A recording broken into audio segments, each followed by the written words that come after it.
Warahmatullahi wabarakatuh. Di sini saya akan mendemokan aplikasi sekolah yang terintegrasi dengan accounting atau laporan keuangan. Pertama kita login, masukkan user, password. Dah, sekarang aplikasi kita lihat fiturnya ya. Ada logon, ada ubah password, ya. Ada buka file. Kalau mau kita multitasking dengan Excel, bisa menggunakan fitur buka file Excel. Kemudian kita parameter. Nah, di sini ada unit ya. Klik unit.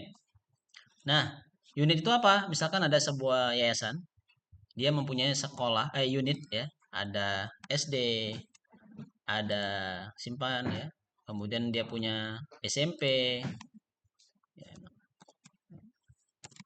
SMP gitu. Nah, misalkan di yayasan itu atau di sekolah itu ada dua unit, ya, dua unit sekolah ya. 21 sampai 22 ini unit ID-nya otomatis ya. Ada SD, SMP. Nah, unit tadi SD, SMP itu mempunyai kelas-kelas tentunya kan. Nah, kita tambah SD misalkan ini kita masih kelas 1 misalkan. Kelas 1 terdiri dari beberapa kelas. Misalkan 1A, kemudian 1B, 1 ya, 1B. Nah, mungkin kemudian SMP kelas 7A misalkan. 7A, 7B, 7B,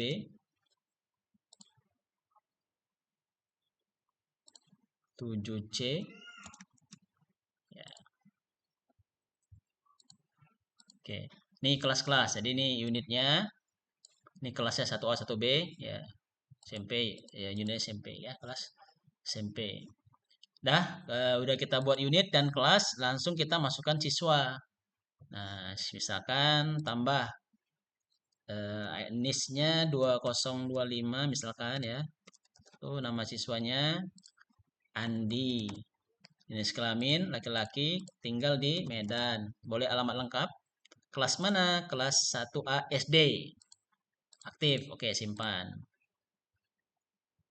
Kemudian 2025 kita tambah lagi satu siswa lagi ya. Namanya mungkin Wati ya kan. Jenis kelamin perempuan, alamatnya Deli Serdang misalkan. Kelasnya sama. Ya, nanti bisa dimasuk simpan.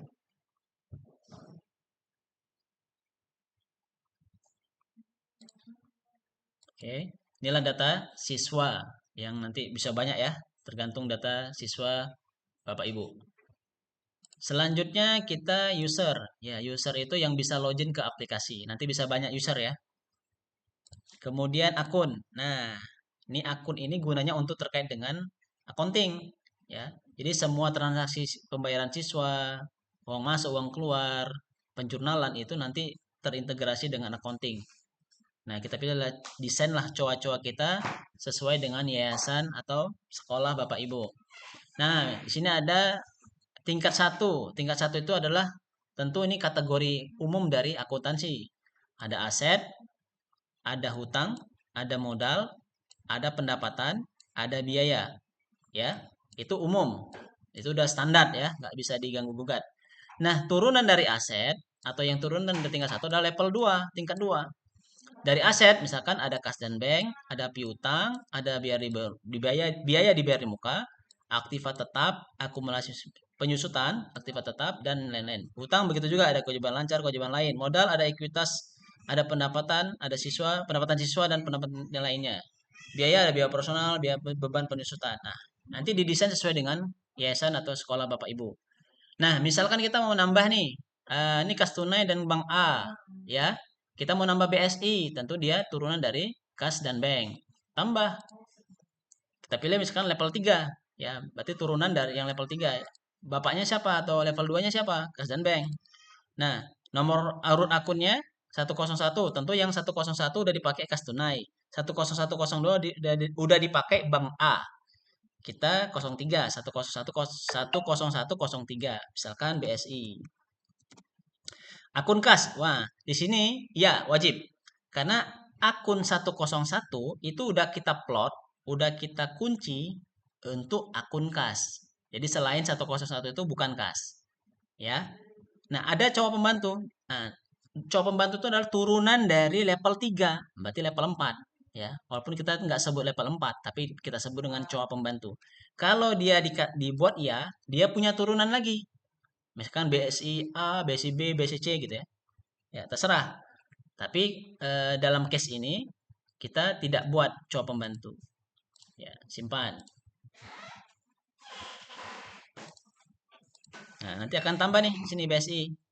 Nah, Bank A misalkan kita mau ganti nih. Kita simpan aja, kita copy.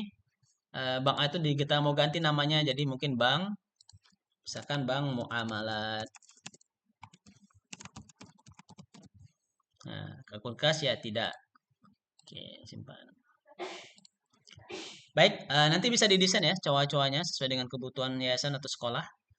Selanjutnya kita masuk ke buku pembantu. Ya, sini buku pembantu adalah turunan dari yang kita buat pembuku pembantunya itu ya tadi ya.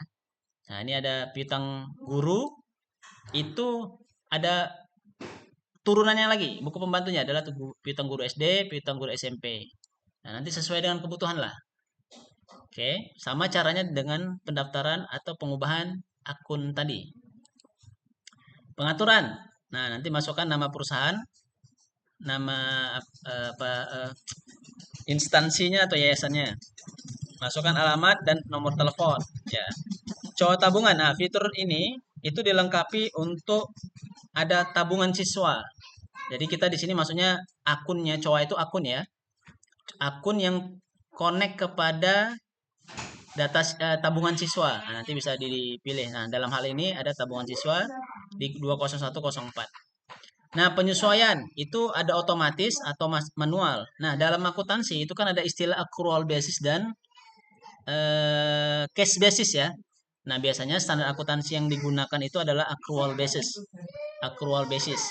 Jadi maksudnya ketika kita ada pendapatan nih belum kita terima, pendapatan sudah kita terima, tapi mulai belajarnya bulan tertentu itu belum belajar, itu sebenarnya kita uang kas masuk tidak boleh kita akui sebagai pendapatan, tapi kita akui sebagai pendapatan diterima di muka.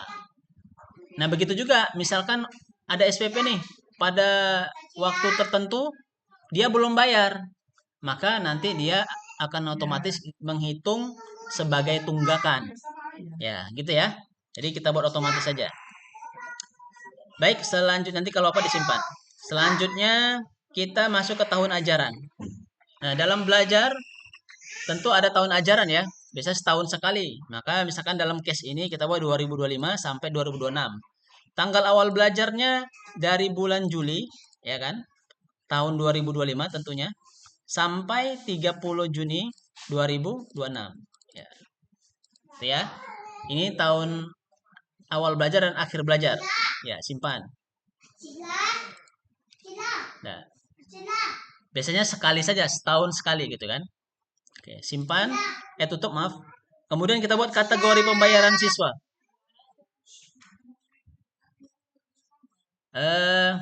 Kategori pembayaran siswa ini misalkan apa-apa saja yang kita terima dari siswa, biar nanti terkonek dengan data siswa. Misalkan SPP ya.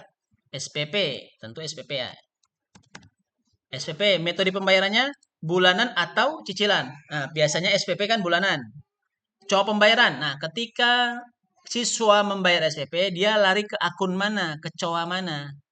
Ya, dalam hal ini ke pendapatan SPP. Ya kan? Cowok penyesuaian. Ketika sudah jatuh tempo, yang nggak terima tadi, atau yang belum kita terima uang pembayaran itu kemana larinya? Tentu dalam case ini adalah ke piutang siswa. Nah, misalkan ada case juga, dia kita terima SPP tapi belum belajar. Maka itu larinya ke pendapatan diterima, mana dia? Pendapatan diterima di muka, ini dia. Nah, oke, simpan. Nah, kemudian apa jenis pembayaran lagi? Mungkin sumbangan pendidikan. Nah, Metode pembayarannya apa? Ya cicilan, ya kan? Coba pembayarannya. Nah, ketika siswa bayar, idealnya itu masuk ke pendapatan PPDB, penerimaan PPDB. Nah, ketika dia sudah jatuh tempo, dia belum bayar misalkan, itu ya tentu masuk ke piutang siswa. Nah, kalau seandainya dia bayar sebelum mulai belajar, itu tentu masuk ke pendapatan diterima di muka. Gitu ya, simpan.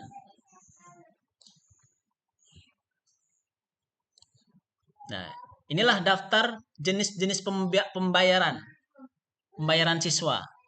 Ya, jadi setiap unit nanti kayak gini apanya settingan. Jadi nggak disetting semua per unit, tapi ini untuk semua unit-unit yang kita daftarkan, gitu ya.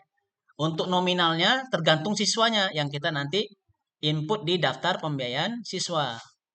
Misalkan nih, ya, kita tambah namanya yang kita daftarkan si Andi. Andi tahun ajaran 2025-2026, jenis pembayarannya misalkan SPP. Dia SPP-nya 200.000 per bulan, ya kan? Bulan pembayaran Juli sampai Juni. Biasanya kalau dia anak baru atau dia tidak mutasi, ya, bukan siswa mutasi, tentu dari pangkal dari Juli sampai Juni. Tapi kalau seandainya dia eh, masuk di tengah jalan, ya bisa dipilih ininya ya. Kapan dia mulai ditagih, kapan dia mulai wajib membayar. Nah, jatuh tempo setiap tanggal, ya tanggal 10 atau tanggal 25 biasanya. Terserah, simpan. Nah, kemudian siapa lagi? Wati. Wati. Wati SPP juga, tahun ajaran yang sama, SPP. Nah, si Wati ini mungkin dia dapat diskon dari yayasan atau sekolah. Dia tidak bayar full 200.000. Mungkin dia hanya bayar 150.000 per bulan. Ya, sama bulan pembayarannya Juli 2025 sampai Juni 2026. Simpan. Oke? Oke, tutup. Nah, inilah yang akan kita tagih nih kepada siswa-siswa. Nah, kita masuk ke transaksi. Ini ada kas dan bank, jurnal manual, tabungan siswa, pembayaran siswa. Nah, sebelum kita bayar, kita tengok dulu laporan neraca kita. Nah, ketika kita daftarkan 2 orang tadi di neraca ya. Nah, ternyata ada otomatis 3850 siswa. Maaf, 300.850.000. Ternyata ada piutang siswa, ada tunggakan siswa. Kenapa? Tentu yang kita daftarkan karena kita buat ini di tanggal 21 Mei, berarti Mei 2026. Kita bisa lihat di tanggal di tunggakan siswa per unit. Misalkan di 1A tadi kan. Nah, si Andi tertunggak 2.200.000. Si Wati tertunggak 1.650.000. Kenapa? Misalkan Andi 2.200.000. Kenapa itu? Kita tengok di tunggakan siswa tunggakan siswa pembayaran mutasi tunggakan siswa. Nih. Misalkan kita buat si Andi. Nah, kenapa nih ya? Ya, dia berarti SPP Juli belum bayar, Agustus belum bayar. Ini ya, kenapa dia 2.200.000? Si Wati, kenapa dia 1.650.000 nih dia belum bayar? Dah, oke ya. Berarti neracanya secara otomatis menghitung yang tunggakan belum bayar itu dia jadi piutang siswa dan diakui sebagai omset atau pendapatan. Nah, kita tengok di laba rugi. Nah, pendapatan SPP 3.850.000. Walaupun uang itu belum kita terima, tapi kita sudah accrual, sudah kita akui sebagai pendapatan, ya. Kemudian contoh kita buat transaksi nih, pembayaran siswa, ya. Pembayaran siswa kita pilih misalkan si Andi. Nah, di tanggal 21 Mei dia bayar si Andi. Nah, kita pilih pembayarannya apa? SPP Juli, Agustus, September, bla bla sampai Juli misalkan. Angkanya 200.000. Nominal bayarnya 200.000. Maka kita bayarnya kemana? Ke BSI misalkan. Atau bisa tabungan siswa. Nah, kalau dia ada tabungan bisa memakai tabungan siswa. Tapi kita nggak ada dalam case ini tidak pakai tabungan ya. BSI misalkan. Simpan. Nah, kemudian ada yang bayar lagi si Wati. Wati. Wati SPP Juli juga, tapi 150.000. Simpan pakai BSI juga.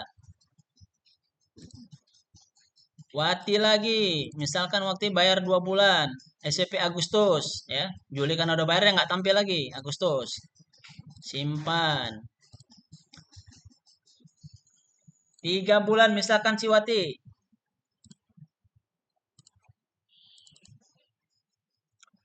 SPP September, simpan.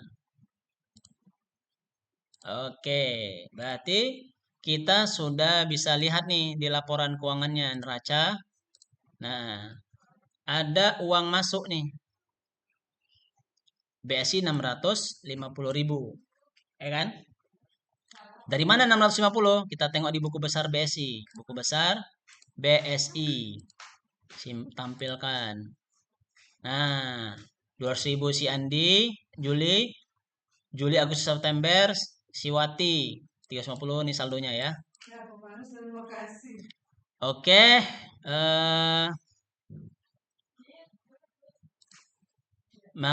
kemudian tadi udah bayar ya. Laba ruginya. Nah, laba rugi tetap karena tadi kita sudah akui pendapatan gitu ya. Buku besar sudah. Kemudian tunggakan ya, mutasi tunggakan siswa. Kita tengok si Andi. Nah, udah berkurang tadi Juli sama Juli aja udah dibayarnya kan. Kalau si Wati 3 bulan. Nah, 3 bulan berarti Juli, Agustus, September sudah bayar. Tinggal Oktober dan berikutnya. Jadi ada inilah daftar tunggakan per siswa, gitu kan? Kalau dia rekap ya nih.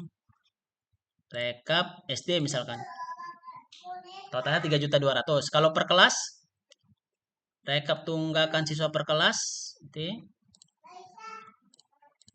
Nah, dia per nama gitu ya. Tadi kalau unit per kelas, kalau per kelas per nama gitu. Kalau kelas per nama gitu ya. Oke. Oke ya. Kemudian misalkan ada bayaran nih. Ini tadi kan siswa. Tapi kita ada misalkan ada bayar gaji ya. Kas BSI misalkan ada pengeluaran, kas masuk atau kas keluar untuk misalkan untuk biaya bayar token lah. CC-nya token ya. Token itu di beban listrik dan internet. Nah, misalkan bayarnya 120.000. Token SD. Simpan. Oke. Nah, apalagi misalkan ada biaya konsumsi 50.000. Biaya rapat konsumsi rapat ya.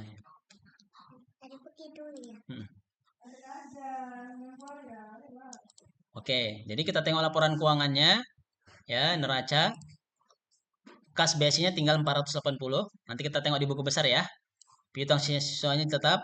Nah, labanya 3680. Dari mana itu? Ditengok di laba rugi.